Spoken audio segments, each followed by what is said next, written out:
আমরা এখন এইচ বন্ডের কিছু ইম্পর্টেন্ট তথ্য নিয়ে কাজ করব, গুরুত্বপূর্ণ তথ্য। অলরেডি এইচ বন্ডের কাহিনী অনেক পড়া হয়েছে, অনুধাবন রিলেটেড অনেক প্রশ্ন আলোচনা করা হয়েছে, মানে এক কথা উদাহরণ যা আছে সব পড়ানো হয়েছে। এখন শুধু এক্সট্রা কিছু ইনফরমেশন পড়তে হবে। প্রথম কথা এখানে আমি লিখছি 1 নম্বর পয়েন্টে যে হাইড্রোজেন ফ্লোরাইডের স্ফুটনাঙ্ক বয়লিং পয়েন্ট 19.5 ডিগ্রি সেলসিয়াস, এটা 3 স্টার দিতে হবে। এটা কিন্তু পরীক্ষায় আসবে বা আসছে। এবং পানির স্ফুটনাঙ্ক হচ্ছে 100 ডিগ্রি সেলসিয়াস, পানির স্ফুটনাঙ্ক। আচ্ছা, আমার প্রশ্ন হচ্ছে যে এখানেও এইচ বন্ড থাকে, এখানেও এইচ বন্ড থাকে, আবার এখানেও এইচ বন্ড থাকে, এখানেও এইচ বন্ড থাকে, এর এর স্ফুটনাঙ্ক কমে গেল কেন? আমরা বলবো যে পানিতে অনেকগুলো এইচ, মানে এর তুলনায় এর এইচ বন্ডের সংখ্যা বেশি পাওয়া যায়। পানিতে এর তুলনায় এর অনেকগুলো এইচ বন্ড পাওয়া যায়, যার কারণে পানিতে স্ফুটনাঙ্ক বেশি পাওয়া যায় 100। অথবা জানার দরকার নেই, খালি মুখস্থ করলে হবে এমসিকিউ এর জন্য। ওকে, এরপরে 3 নাম্বার পয়েন্ট, উপর থেকে নিচে, মানে একই গ্রুপের কথা বোঝাচ্ছি আমি, উপর থেকে নিচে হাইড্রাইট সমূহের মানে কি এইচ থাকবে সেখানে। হাইড্রাইট সমূহের নাকি আণবিক ভর বৃদ্ধির সাথে সাথে গলনাঙ্ক স্ফুটনাঙ্ক বৃদ্ধি পায়। আমরা বলতেছি উপর থেকে নিচে গেলে আমাদের তোমার আণবিক ভর বৃদ্ধির সাথে সাথে নাকি গলনাঙ্ক স্ফুটনাঙ্ক বৃদ্ধি পায়। কারণ হিসেবে লিখছি এখানে বিস্তারণ বল বেশি হয়। বিস্তারণ বল মানে লন্ডন বল। লন্ডন বল মানে ওই যে ক্ষণস্থায়ী ডাইপোল আবিষ্ট ডাইপোল বা আবিষ্ট ডাইপোল আলোচনা হয়েছে অলরেডি। তো আমরা গবেষণা করে দেখি এখানে একটা 14 নম্বর গ্রুপের কাহিনী করছি আমি। দেখো তো এটা গ্রুপ 14 কিনা, এটা গ্রুপ 14 কিনা। এটা কিন্তু গ্রুপ 14 জিনিস। গ্রুপ 14 এর মৌল এগুলি সবগুলো, যেমন যে কার্বন বলো, সিলিকন বলো, জার্মেনিয়াম বলো, SN3 বলো। তো মোটামুটি অনেকগুলো লিখছি, শেষেরটা লিখিনি, কারণ শেষেরটা হচ্ছে তোমার ও স্থিতিশীল থাকে। তো এখানে যত উপর থেকে নিচে যাব, কার্বনের নিচে কে আছে বলো তো? সিলিকন আছে। পর্দা সারণীর দিকে তাকাও, কার্বনের নিচে কে আছে? সিলিকন আছে। সিলিকনের নিচে কে আছে? জিই আছে। জি এর নিচে কে আছে? SN আছে। তো দেখো তো আণবিক ভর কার বেশি হবে? সবচেয়ে SN এর বেশি হবে না? বেশি হবে। তাহলে আণবিক ভর বৃদ্ধির সাথে সাথে তাদের গলনাঙ্ক এবং স্ফুটনাঙ্ক বেশি হয়। কথা তো ঠিকই আছে, কিন্তু এখানে একটা কাহিনী আছে। এই যে ব্যতিক্রম, এই ব্যতিক্রমটা হচ্ছে কোথায় পাওয়া যাবে? 15 নম্বর গ্রুপের মধ্যে পাওয়া যাবে। এই মৌলগুলোর মধ্যে পাওয়া যাবে, ফনের মধ্যে পাওয়া যাবে। ফন মানে এফ, HF। এফ এর হাইড্রেট কি? HF। ও এর হাইড্রেট কি? H2O। এন এর হাইড্রেট কি? NH3। এদের মধ্যে একটু ব্যতিক্রম দেখতে পাওয়া যায়। ওকে, তো কি ব্যতিক্রম দেখে একটু। এদের মধ্যে আন্তঃআণবিক এইচ বন্ড থাকে। কাদের মধ্যে? এই যে এই কয়েকজনের মধ্যে। ফলে আন্তঃআণবিক আকর্ষণ বল বৃদ্ধি পায়। এজন্য এদের গলনাঙ্ক স্ফুটনাঙ্ক এই গ্রুপের, মানে এই যে 15 নম্বর গ্রুপের অন্যান্য যে মৌল আছে, অন্যান্যদের তুলনায় নাকি বেশি হয়ে থাকে। আমরা একটু পরে গ্রাফের দিকে যাচ্ছি, একটু পরে বলতেছি। এরপর 4 নম্বরে আসো, গ্রুপ 16। গ্রুপ 16 এর মধ্যে H2S গ্যাসীয় এবং H2O কিন্তু তরল। আমি আবারও বলতেছি, গ্রুপ 16 এর মধ্যে H2S গ্যাসীয়, H2O তরল, যেটা আমরা অনুধাবনে পরে আসছি যে এর মধ্যে হাইড্রোজেন বন্ধন থাকে না, পানির মধ্যে হাইড্রোজেন বন্ধন থাকে। আরেকটা উদাহরণ দিতে পারি, আরেকটা পয়েন্ট দিতে পারি, এটা হচ্ছে নন পোলার বা অপোলার, এটা হচ্ছে পোলার।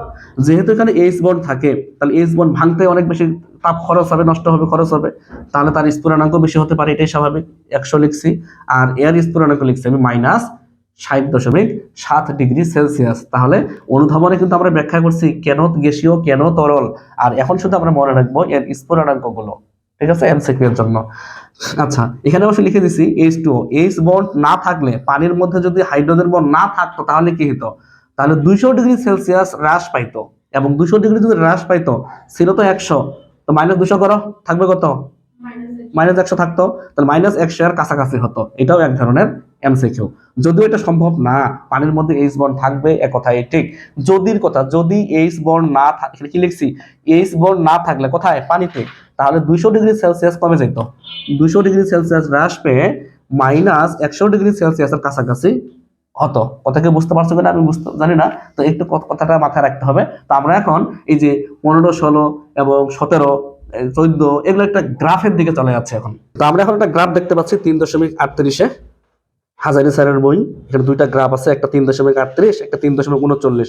গ্রাফ দুইটা ভালো করে একটু ঠান্ডা মাথায় চিন্তা করতে হবে। তো প্রথম গ্রাফ 3.38-এ যেটা বলা হয়েছে, এগুলো কিন্তু পর্যায় নিয়ে কাজ করা হয়েছে। পিরিয়ড মানে কি? পর্যায়। পিরিয়ড মানে কি? পর্যায়। এখানে কি কি পর্যায় নিয়ে কাজ করা হয়েছে দেখো একটু গবেষণা করে, কি কি পর্যায় নিয়ে কাজ করা হয়েছে। 2 নম্বর পর্যায়, 3 নম্বর পর্যায়, 4 নাম্বার এক্স অক্ষে কিন্তু 2 2 3 4 5 এই তো নাকি। আর গ্রুপ কি 14 15 16 17। আমরা ঠান্ডা মাথায় চিন্তা করি একটু। প্রথমে আসি 1 নং লেখ, মানে 1 নং এর পয়েন্টে চলে আসি। এখানে মিথেন দেখানো হয়েছে, মিথেন। তারপরে কি SiH4, GeH4, SnH4। চিন্তা করে দেখো, যত আমি বাম থেকে ডানের দিকে যাচ্ছি, চিন্তা করো, যত আমি বাম থেকে ডানের দিকে যাচ্ছি তত কিন্তু আমাদের বয়েলিং পয়েন্ট বৃদ্ধি পাচ্ছে। যার নাম বয়েলিং পয়েন্ট তার নাম স্ফুরণাঙ্ক। আমি আবারও বলতেছি, যার নাম বয়েলিং পয়েন্ট তার নাম স্ফুরণাঙ্ক। আমরা চিন্তা করে দেখি, কার্বনের পারমাণবিক ভর যা হবে হবে, বা আণবিক ভর চিন্তা করো তুমি, CH4 এর চেয়ে SiH4 এর আণবিক ভর বেশি, এবং GeH4 এর চেয়ে আরো বেশি, SnH4 আরো বেশি। বোঝা গেল একই গ্রুপে, এটা তো একই গ্রুপের জিনিস। কত নম্বর গ্রুপ এটা? 14 নম্বর। একই গ্রুপে যত আমি উপর থেকে নিচের দিকে যাচ্ছি, সবার উপরে কি ছিল? কার্বন ছিল না? আর ধীরে ধীরে বাড়তেছে, নিচের দিকে যাও, সিলিকন আছে, Ge আছে, Sn আছে। যত আমি নিচের দিকে যাচ্ছি, অর্থাৎ আণবিক ভর যত বৃদ্ধি পাচ্ছে তত তাদের বয়েলিং পয়েন্টটাও বৃদ্ধি পাচ্ছে। এখানে কোনো ব্যতিক্রম ছিল না। দেখো তুমি ধীরে ধীরে চেক করে দেখো, CH4 এর চেয়ে বেশি SiH4 না? SiH4, তারপরে GeH4, তারপরে SnH4। ওকে, তাহলে এখানে কোন ধারা, মানে কোনো ব্যতিক্রম নাই এখানে। আমরা চলে যাচ্ছি কত নম্বর লেখে? মনে করো 2 নম্বর লেখের দিকে যাচ্ছি, 2 নং লেখ। তো 2 নং লেখ কত নম্বর আছে এখানে? গ্রুপ 17তে নাকি? চেক করে দেখো, এইখানে এইচএফ এর স্ফুরণাঙ্ক অনেক বেশি দেখানো হয়েছে। চেক করে দেখো, মানে অন্যদের তুলনায় 0 চেয়ে বেশি দেখানো হয়েছে কেন বলো তো? দেখানো হয়েছে। এবার তুমি চিন্তা করে দেখো, এইচএফ এর নিচে কাকে দেখানো হয়েছে? HCl কে। ছবির দিকে তাকে ভালো করে, HCl। তারপরে কিন্তু একটু বাড়ছে HBr, তারপরে আরো বাড়ছে HI। তাহলে বোঝা গেল HCl, HBr, HI এর মধ্যে কোনো গন্ডগোল নাই। গন্ডগোলটা আছে কোথায়? এইচএফ এর মধ্যে। অথচ আমাদের রুলস যেটা বলে সেটা হচ্ছে, যত আমরা একই গ্রুপের উপর থেকে নিচে যাব, আণবিক ভর বৃদ্ধির সাথে সাথে এদের গলনাঙ্ক স্ফুরণাঙ্ক বৃদ্ধি পাবে। তাহলে সবচেয়ে কম হওয়ার কথা ছিল এইচএফ এর, কিন্তু এইচএফটা বেশি। এটা আমরা ব্যতিক্রম আমাদের বোর্ডেও লিখছি যে এইচএফ, NH3, H2O এদের মধ্যে ব্যতিক্রম পাওয়া যাবে। কথা কি বুঝতে পারছো? তাহলে এই ছবিটাও না বোঝার আপাতত কিছু নাই, শুধু এইচএফ এর মধ্যে গন্ডগোলটা দেখতে পাচ্ছি। ওকে, এরপরে আমরা 3 নাম্বার লেখের দিকে যাই। 3 নাম্বার লেখে কত নাম্বার গ্রুপের জন্য করা হয়েছে? 15 নাম্বার গ্রুপ। আচ্ছা, তো 15 নাম্বার গ্রুপের মধ্যে কে কে আছে? নাইট্রোজেন আছে, ফসফরাস আছে, আর্সেনিক আছে, অ্যান্টিমনি, Sb এগুলো আছে, তাই না? তো নিয়ম অনুযায়ী সবচেয়ে কম হওয়ার কথা কার? NH3। কারণ কি? কারণ এনটা আছে সবার উপরে। একই গ্রুপের যত উপর থেকে নিচের দিকে যাবো, এদের আণবিক ভরগুলো বৃদ্ধির সাথে সাথে, কার আণবিক ভর? হাইড্রাইড গুলোর আণবিক ভর বৃদ্ধির সাথে সাথে এদের গলনাঙ্ক স্ফুরণাঙ্ক বেশি হয়। হ্যাঁ, কথা তো ঠিকই আছে, কিন্তু এটা কার জন্য প্রযোজ্য? ওই যে পি এর জন্য, আর্সেনিকের জন্য, অ্যান্টিমনির জন্য। দেখো চেক করে, PH3 এর চেয়ে AsH3 একটু বেশি দেখানো হয়েছে, এবং AS3 চেয়ে কারকে বেশি দেখানো হয়েছে? SbH3 বেশি দেখানো হয়েছে। কথা কি বুঝতে পারছো? শুধু গন্ডগোল লাগছে কোন জায়গায়? NH3 এর জায়গায়। তাহলে বোঝা গেল এখানে গন্ডগোল আছে, মানে ব্যতিক্রমের ব্যাপার স্যাপার আছে নাকি? আচ্ছা, গেল। এরপরে 4 নম্বর লেখার মধ্যে কি আছে? 16 নম্বর গ্রুপ আছে। 16 নম্বর 6 মানে 16। তো 16 নম্বর গ্রুপের মধ্যে অক্সিজেন আছে সবার উপরে। আমরা শর্টকাট টেকনিক দিছিলাম, ও সার সেলেটি পলায়। ও মানে অক্সিজেন, সার মানে কি? সার মানে সালফার, সেলে মানে সেলেনিয়াম, টি মানে টি, টেলুরিয়াম, পলায় মানে পোলোনিয়াম। তো এখানে তো পিও লিখি নেই, আমি বলছি যে শেষের মৌলগুলো সাধারণত তেজস্ক্রিয় হয়, ও স্থিতিশীল হয়, তাই এগুলা নিয়ে কাজ করা হয়নি, শুধু এই কয়েকটা মৌল নিয়ে কাজ করা হয়েছে। তো এখানে গবেষণা করার নিয়ম অনুযায়ী অক্সিজেনের যে হাইড্রাইড মানে পানি, তার স্ফুরণাঙ্ক সবচেয়ে কম হওয়ার কথা সূত্র অনুযায়ী। যেহেতু বলা হয়েছে একই গ্রুপের উপর থেকে নিচে গেলে তাদের হাইড্রেট গুলোর গলনাঙ্ক স্ফুরণাঙ্ক বৃদ্ধি পাবে, ওই লজিকের ভিত্তিতে পানির সবচেয়ে কম হওয়ার কথা, কিন্তু পানিটাকে সবচেয়ে বেশি দেখানো হয়েছে। যদিও এখানে 100 নিচে দেখানো হয়েছে, মূলত 100, কিন্তু এটা বুঝে নিতে হবে। কি বুঝে নিতে হবে? 100 বুঝে নিতে হবে। তো যা হোক, তাহলে ব্যতিক্রমটা শুধু পানির মধ্যে আছে, বাকিগুলোর মধ্যে নাই। যেমন দেখো H2S, এর চেয়ে বেশি কার? H2AC, তারপরে বেশি কার? H2T। তাহলে শুধুমাত্র ব্যতিক্রম গুলো বাদ দিয়ে বাকিগুলো কিন্তু ব্যতিক্রম পাওয়া যাচ্ছে না। ওই যে H2O, তারপরে তোমার NH3, HF, এগুলো ছাড়া বাকিগুলো প্রত্যেকটা কিন্তু স্বাভাবিকভাবেই হচ্ছে।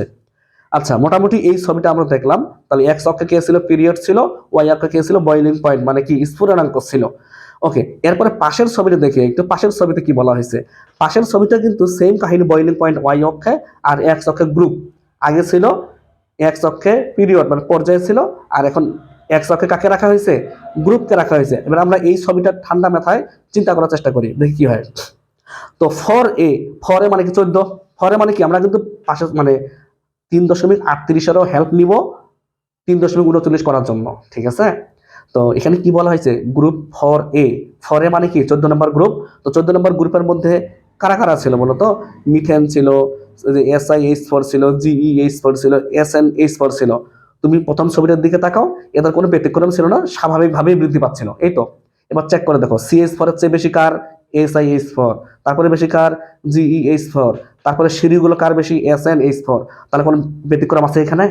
তাহলে সিঁড়িগুলো সবচেয়ে বেশি কার, SnH4, এবং সবচেয়ে কম কার, CH4। এখানে কোনো ব্যতিক্রমের কোনো ব্যাপার স্যাপারই নাই। ওকে, ভালো কথা। এরপরে গ্রুপ 5A নিয়ে চিন্তা করি। 5A মানে কি 15 নাম্বার। তো 15 নাম্বার গ্রুপটা যদি চিন্তা করি আমরা, তাহলে আমাদের প্রথম ছবিটার 3 নং লেখটার দিকে তাকাইতে হবে, এই তো নাকি? তো 3 নং লেখের দিকে তাকাই, ব্যতিক্রম শুধু NH3 এর মধ্যে ছিল, বাকিগুলোর মধ্যে তো ছিল না, আমাদের ছিল না। তাই আমরা এখন দ্বিতীয় ছবিটার দিকে তাকাই, দেখো NH3টাকে বেশি দেখানো হয়েছে, কিন্তু বাকি যে তিনজন আছে, ওই যে পি, আর্সেনিক, অ্যান্টিমনি, এদের হাইড্রেট গুলো কিন্তু সিরিয়ালি বাড়ছে। তাহলে গন্ডগোলটা কোন জায়গায় হয়েছে, NH3, এবং ওইটাই বড় দেখানো হয়েছে 5 নম্বর গ্রুপের মধ্যে, 5A গ্রুপের মধ্যে, বা 15 নম্বর গ্রুপের মধ্যে। আচ্ছা, 16 নম্বরে আসি, 6A তে আসি।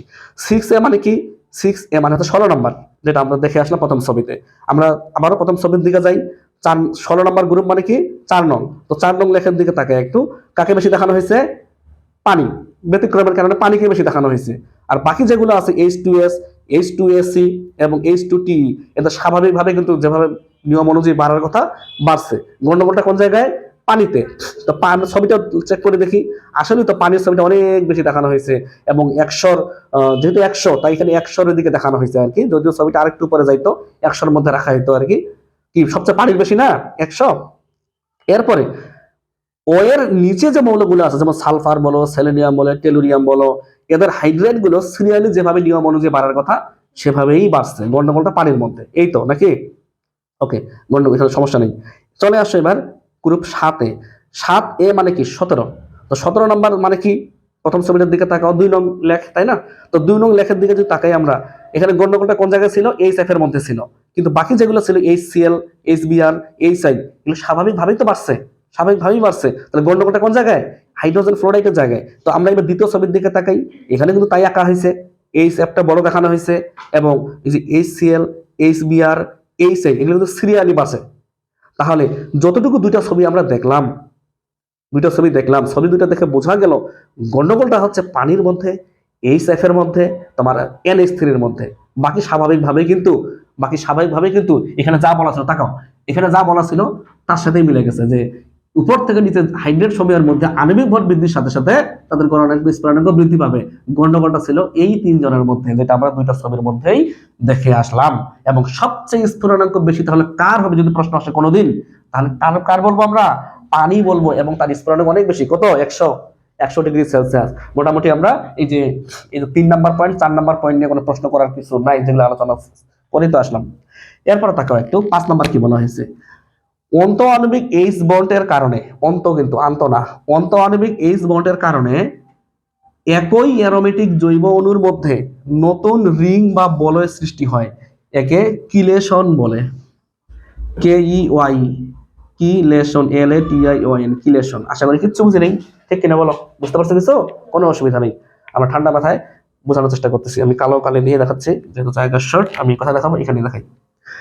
এই যে অন্ত আণবিকের একটা এক্সাম্পলের মধ্যে একটা এক্সাম্পল ছিল এইরকম, স্বীকার করতে হবে, হ্যাঁ, এটা কিন্তু স্বীকার করতে হবে। আমরা যেহেতু অন্ত আন্তর উদাহরণ অনেক দেখে আসছি, এটা হচ্ছে OH আর এটা হচ্ছে COH, অর্থ হাইড্রোক্সি বেনজালডিহাইড ছিল কিনা বলতো, অর্থ হাইড্রোক্সি বেনজালডিহাইড।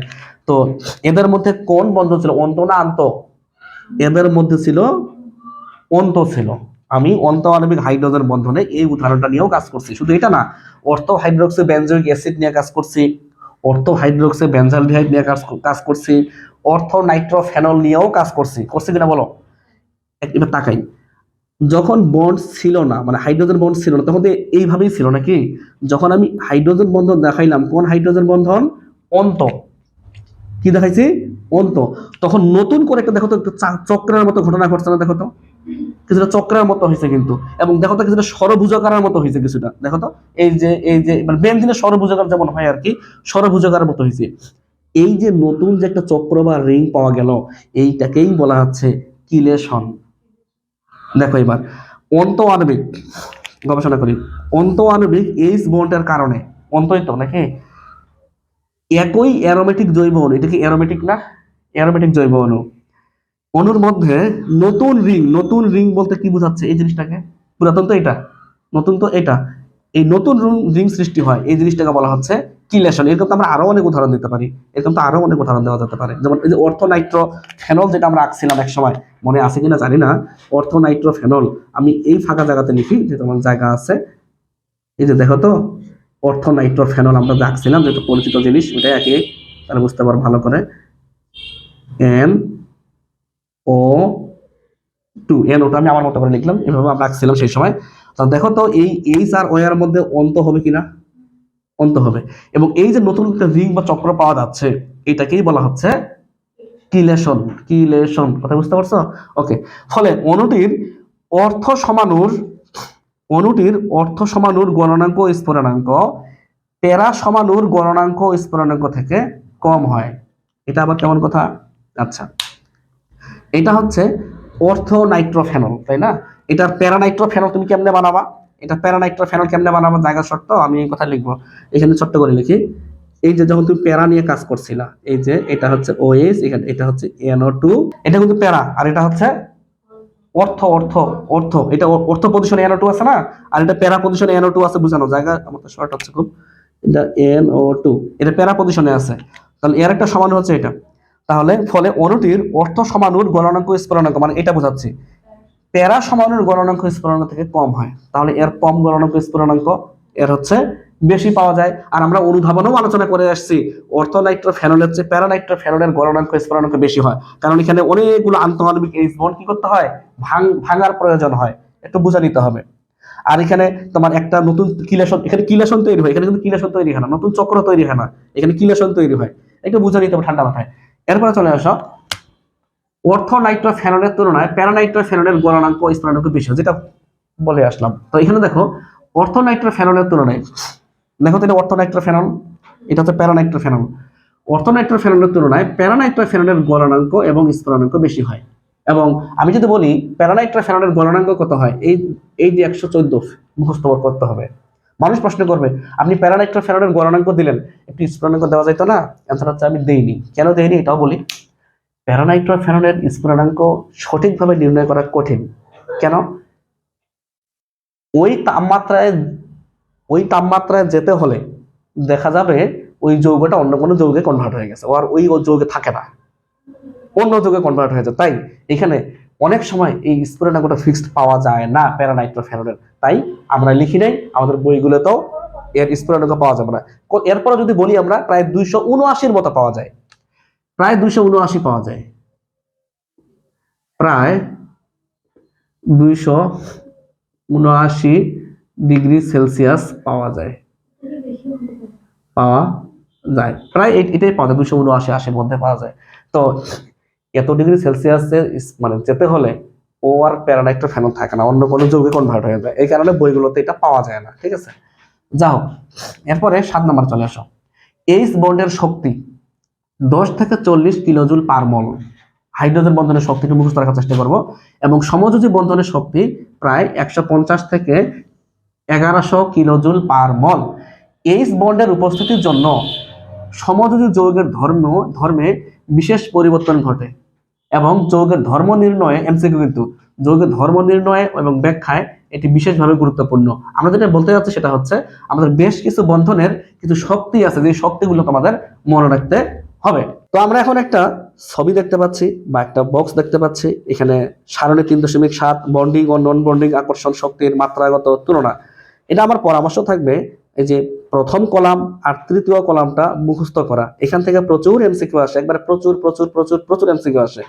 ধাতব বন্ধনটা অনেকবার আসছে, ধাতব বন্ধন, তারপর তোমার ওই যে লন্ডন বল বিস্তারণ বল 6 নাম্বারটা প্রচুর আসছে। তাই তোমাকে পড়তে হবে এরকম করে, যদি প্রশ্ন করে উনি ধাতব বন্ধনের শক্তি মাত্রা কত, বলতে হবে 75 থেকে 1000 কিলোজুল পার মল, 3 স্টার দিবা, প্রচুর প্রচুর প্রচুর প্রচুর কাজে লাগবে। এরপরে হাইড্রোজেন বন্ধন 3 স্টার দিবা, কত 10 থেকে 40। এবং হাইড্রোজেন বন্ধন কারা তৈরি করে? ওই যে FON, ফ্লোরিন অক্সিজেন নাইট্রোজেন, বুঝে নিও। এরপরে লন্ডন বল বা বিস্তারণ বল 6 নাম্বারটা 1 থেকে 10 কিলোজুল পার মল, প্রচুর কাজে লাগে। তাহলে প্রথম কাজ কি? ঠান্ডা মাথায় প্রথম কলাম আর তৃতীয় কলাম মুখস্থ করা। কথা কি বুঝতে পারছো? তাহলে আয়নিক বন্ধন সবচেয়ে বেশি, দেখো তো 400 থেকে 4000, 400 থেকে 4000। তারপরে দেখো তো তার নিচে কে আছে? সমযোজী বন্ধন। আমরা যদি ক্রমটা একটু চিন্তা ভাবনা করি আর কি, ক্রম সমযোজী বন্ধন কত? 150 থেকে 1100। তারপর ধাতব বন্ধন 75 থেকে 1000। এরপরে চলে আসো হাইড্রোজেন। হাইড্রোজেন যদি চিন্তা করি আমরা 10 থেকে 40। এরপরে লন্ডন বল, তুমি জানো লন্ডন বল এক ধরনের ভ্যান ডার ওয়ালস বল, 1 থেকে 10। তাহলে তাহলে আমরা তাকাই একটু, এদিক তাকাও। তাহলে আমাদের ক্রম যদি চাই, উনি জানতে চায় যে বিভিন্ন প্রকার বলের বা বন্ধনের ক্রম বের করো, শক্তির ক্রম, আমরা বলবো স্যার আয়নিক প্রথম, তারপরে সমযোজী, তারপরে ধাতব, তারপরে হাইড্রোজেন, তারপরে ভ্যান্ডার ওয়ালস, মানে যে লন্ডন টন্ডন যেগুলো আছে আর কি। এই কয়েকটা ক্রম পড়লেই হবে। আর যেগুলো পড়তে বললাম, প্রথম কলাম তৃতীয় কলাম মাস্ট বি, তোমাকে কিন্তু ওগুলা পড়তেই হবে। তো ওই লজিকের ভিত্তিতে কিন্তু আমরা 10 থেকে 40, 150 থেকে 1100 লিখছি। এই দুইটা একটু ভালো করে মুখস্থ রাখার চেষ্টা করবা। এরপরে চলে আসো 8 নাম্বার, এইচ বন্ড ও ভ্যান্ডার ওয়ালস বলের তুলনা। এইচ বল ও ভ্যান্ডার ওয়ালস বলের তুলনা। আমরা আবারও ছবিটার দিকে তাকাই, ছবিটার দিকে তাকাই। এইচ বন্ড দেখো এখানে কত দেওয়া আছে? 10 থেকে 40 কিলোজুল পার মোল। আর ভ্যান্ডার ওয়ালস, তো ভ্যান্ডার ওয়ালস তো এগুলাই হয়, ডাইপোল ডাইপোল, ডাইপোল আবিষ্ট, লন্ডন। এই কথা কি বুঝতে পারছো আমি কি বুঝাচ্ছি? তাহলে এখানে আমাদের কার বেশি হবে, হাইড্রোজেন না ভ্যান্ডার ওয়ালস বেশি হবে? অবশ্যই হাইড্রোজেন বেশি হবে। আর ভ্যান্ডার ওয়ালস তো অনেকগুলো কাহিনী আছে, যেমন ডাইপোল ডাইপোল হলে 3 থেকে 4, আয়ন আবিষ্ট ডাইপোল হলে তোমার 3 থেকে 15, ডাইপোল আবিষ্ট হলে 2 থেকে 10, লন্ডন বল বিস্তারণ বল হলে 1 থেকে 10। তো এইটার তুলনা তুমি এখান থেকে পড়ে নিবা, এখান থেকে এই সব থেকে পড়ে নিবা। এটা গেল। এরপরে 11 নম্বরে আসো, এখানে বেশ কিছু কথা লিখছি আমি, যেমন HCl, তারপরে ইথেন, তারপরে তোমার এটা কি মিথাইল এমিন বলা হয় এটাকে, মিথাইল এমিন। তারপর নিষ্ক্রিয় গ্যাস ক্রিপ্টন লিখছি আমি। আমরা 3.17 হাজার স্যারের বইয়ে একটা উদাহরণ পাবো, সেই উদাহরণটা এখানে লেখা হয়েছে। এগুলো একটু কষ্ট করে তোমাকে মনে রাখতে হবে যে HCl হচ্ছে পোলার, এখানে হাইড্রোজেন বন্ধন গঠন করতে পারে না। হাইড্রোজেন বন্ধন গঠন করতে গেলে ফন লাগবে, ফ্লোরিন অক্সিজেন নাইট্রোজেন লাগবে, এখানে তো ক্লোরিন আছে। তাই এইচ বন্ড, এইচবি মানে এইচ বন্ড গঠন করতে পারে না, তবে ডাইপোল ডাইপোল আকর্ষণ বল থাকে এবং বিস্তারণ বল থাকে, এমসিকিউ। এরপরে ইথেন, ইথেন কিন্তু অপোলার। কেন অপোলার? তুমি চেক করে দেখবে ডেল্টা ইএন দিয়ে, ডেল্টা ইএন যদি 0 চেয়ে বড় হয়, 0.5 এর চেয়ে ছোট হয়, তাহলে অপোলার হবে। তো এখানে চেক করে দেখছি আমরা অপোলার হবে, এবং এর মধ্যে বিস্তারণ বল বা লন্ডন বল পাওয়া যায়। এরপরে মিথাইল এমিন বলে, এটাকে প্রাইমারি এমিন বা 1 ডিগ্রি এমিন বলে, এবং এটা হচ্ছে পোলার জিনিস, এটা পোলার। কারণ এখানে যে এন এর ব্যাপার স্যাপার আছে, যে এন এর ব্যাপার স্যাপার আছে, এবং এখানে এই কারণে হাইড্রোজেন বন্ধন থাকবে, এখানে ডাইপোল ডাইপোল আকর্ষণ বল থাকবে, এবং বিস্তারণ বল বা লন্ডন বল থাকবে। এরপরে ক্রিপ্টন, তুমি জানো ক্রিপ্টন একটা নিষ্ক্রিয় মৌল, এবং এদের মধ্যে কিন্তু ভ্যান্ডার ওয়ালস বল থাকে। তো ভ্যান্ডার ওয়ালস মানে একটা ধরে নাও যে লন্ডন বল বা বিস্তারণ বল। তো ক্রিপ্টন কিন্তু একটা অপোলার যৌগ, এখানে প্লাস মানে থাকে না, অপোলার যৌগ, এবং এর মধ্যে লন্ডন বল বা বিস্তারণ বল পাওয়া যায়। একটু কষ্ট করে মুখস্থ রাখতে হবে। এটা কিন্তু উদাহরণ। উদাহরণ কত নাম্বার বলে দিই এবার? 3.17। কত নম্বর উদাহরণ এটা? 3.17। কার বই? হাজারি, হাজারি স্যারের বই। ওকে, তো এরপরে 10 নম্বরে আসো। 10 নম্বর অ্যামাইনো অ্যাসিড। অ্যামাইনো অ্যাসিডের সংখ্যাটা একটু মনে রাখার চেষ্টা করবা। এটাকে বলে RCH NH2COOH। অ্যাসিড যেহেতু অ্যাসিড মূলক থাকবে, এটাই স্বাভাবিক। অ্যামাইনো মানে এমিন থাকবে, এমিনোমূলক থাকবে, NH2 এমিনোমূলক, তারপরে RCH। এটাকে মানুষ অনেকভাবে লিখতে পারে, যেমন RCH NH2COOH একবারে লিখতে পারে। এটা হচ্ছে প্রোটিনের মৌলিক একক। প্রোটিন তৈরি হয় অ্যামাইনো অ্যাসিড দিয়ে। অনেকগুলো অ্যামাইনো অ্যাসিড পেপটাইড বন্ধন যুক্ত হয়ে প্রোটিন তৈরি করে। এমসিকিউ আসতে পারে, প্রোটিন তৈরি হয় নিচের কোন অ্যাসিড দিয়ে? অনেকগুলো ঝামেলা ফেলতে পারে, অ্যামাইনো অ্যাসিড দিয়ে, কোন বন্ধনে? পেপটাইড বন্ধনে। আচ্ছা, প্রোটিনের নির্দিষ্ট কোনো আমরা সংকেত লিখবো না, আমরা বলবো যে bond NH CHR bond CO bond N সংখ্যক। অ্যামাইনো অ্যাসিডের সংখ্যা বোঝাচ্ছে আমি N দ্বারা। একটু গবেষণা করি। H তুলে দিলাম, তাহলে NH থাকবে, একটা থাকা থাকবে, বন্ড CHR, ঠিক আছে, বন্ড বন্ড। তারপরে CO, এটাকে তুলে দিলাম, একটা থাকা থাকবে, OH আর H মিলে তো চলে গেল, ওএইচ এইচ থাকবে না, তাহলে এই হাত ফাঁকা থাকবে, একটা হাত ফাঁকা থাকবে, ওইটাই লিখছি আমি। এটা দিয়েই আমাদের ছবি টবি আঁকতে হয়, যে ছবিটা আমাদের কাজে লাগে না। এখানে একটা ছবি দেখতে পাচ্ছি আমরা 3.41, প্রোটিনের সেকেন্ডারি গঠনে হাইড্রোজেন বন্ধন। তো প্রোটিন গঠিত হয় কি দিয়ে? অ্যামাইনো অ্যাসিড দিয়ে। তো অ্যামাইনো অ্যাসিডের এখানে দুইটা আমি স্ট্রাকচার আঁকছি আমার মতো করে, তুমি দেখতে পাচ্ছ। এবং এখানে ডট ডট দ্বারা কি দেখানো হয়েছে? হাইড্রোজেন বন্ধন দেখানো হয়েছে। তুমি জাস্ট এমনিতেই চোখ বোলাবা, যদি সময় থেকে প্র্যাকটিস করবা। এটা কিন্তু খুব একটা ইম্পর্টেন্ট না, মাথা ঘামানোর কোনো দরকার নেই, টেনশন করার কোনো দরকার নাই। দেখো এখানে RCO NH এরকম করে চলতেই আছে, কিন্তু এভাবে চলতেই আছে, শিকলের মতো চলতেই যাচ্ছে। এভাবে তোমার প্রোটিন অণু তৈরি হয়, এবং এটা হচ্ছে প্রোটিনের সেকেন্ডারি গঠনে এইচ বন্ধন। এক পলক দেখলা, একটু প্র্যাকটিস যদি সময় থেকে করলা, তুমি ইম্পর্টেন্ট না। ওকে, এরপরে আমাদের চলে আসতে হবে বরফের কেলাস গঠনের একক। বরফের কেলাস গঠনের একক, এই ছবিটা একটু প্র্যাকটিস করব আমরা।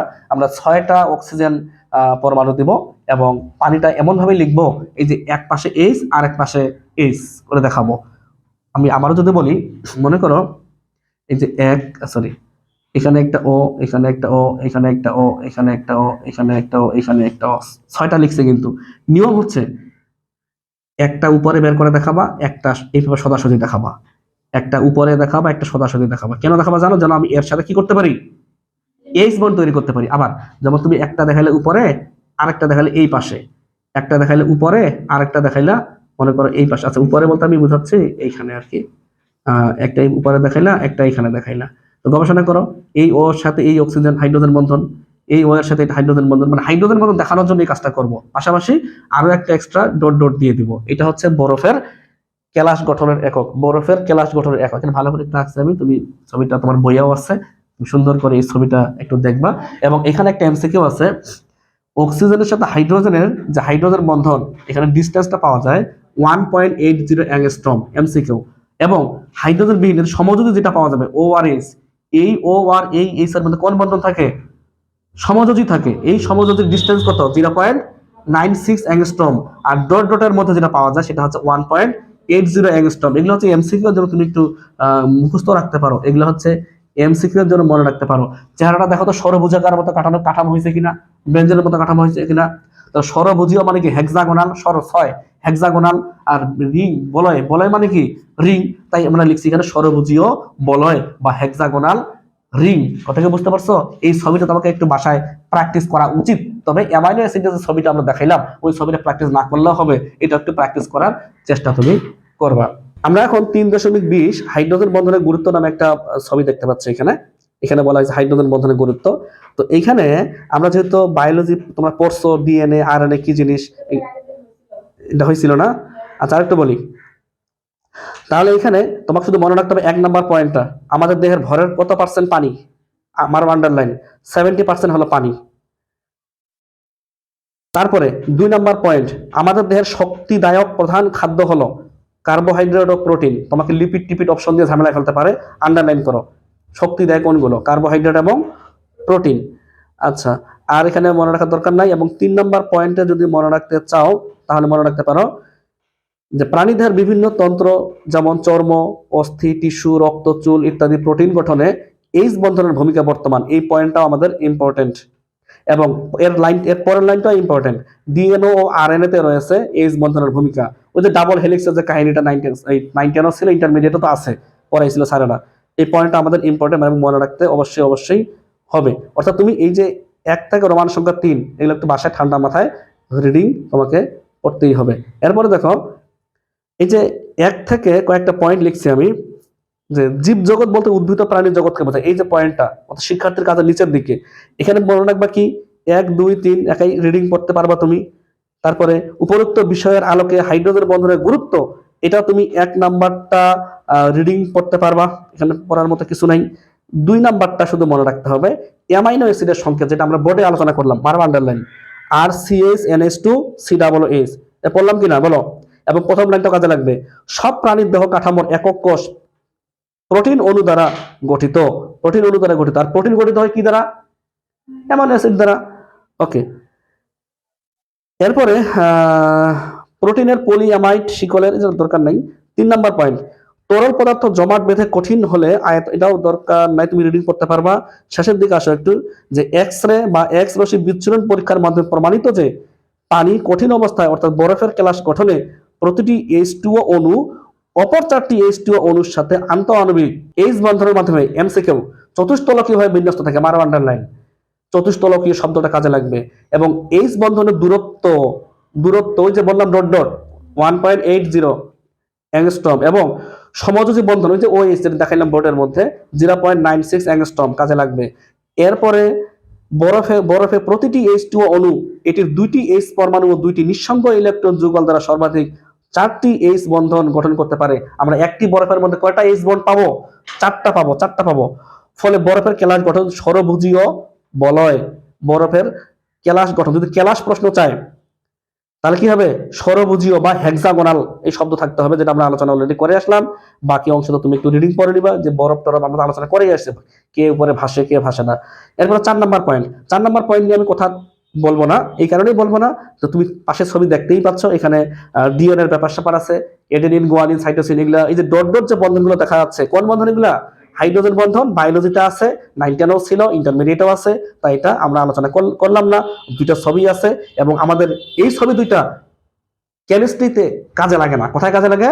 বায়োলজিতে কাজে লাগবে। ওকে, এরপরে 5 নাম্বারটাও রিডিং পড়বা তুমি। 5 নাম্বারটা রিডিং পড়বা, এখানে বলার মতো তেমন কিছু নাই, মানে বোঝার মতো কিছু নাই। 6 নাম্বারটাও তোমাকে রিডিং পড়তে হবে। এবং শেষ ফিনিশিংটা দেখো, জীবজগতে টিকে থাকার প্রধান ভূমিকা রয়েছে সংশ্লিষ্ট সব উপাদানের মধ্যে H বন্ধনের গুরুত্ব। অনেকগুলো অপশন থাকবে, হাইড্রোজেন বন্ধন, ধাতব বন্ধন, অমুক তমুক, তখন হাইড্রোজেন বন্ধনটাই টিক মারতে হবে। কথা কি বুঝতে পারছো কিনা আমি জানি না, কথা কি বুঝতে পারছো? তো এই হচ্ছে বিষয়, যেগুলো বললাম সেগুলো তুমি অবশ্যই মাথায় রাখার চেষ্টা করবা। ওকে।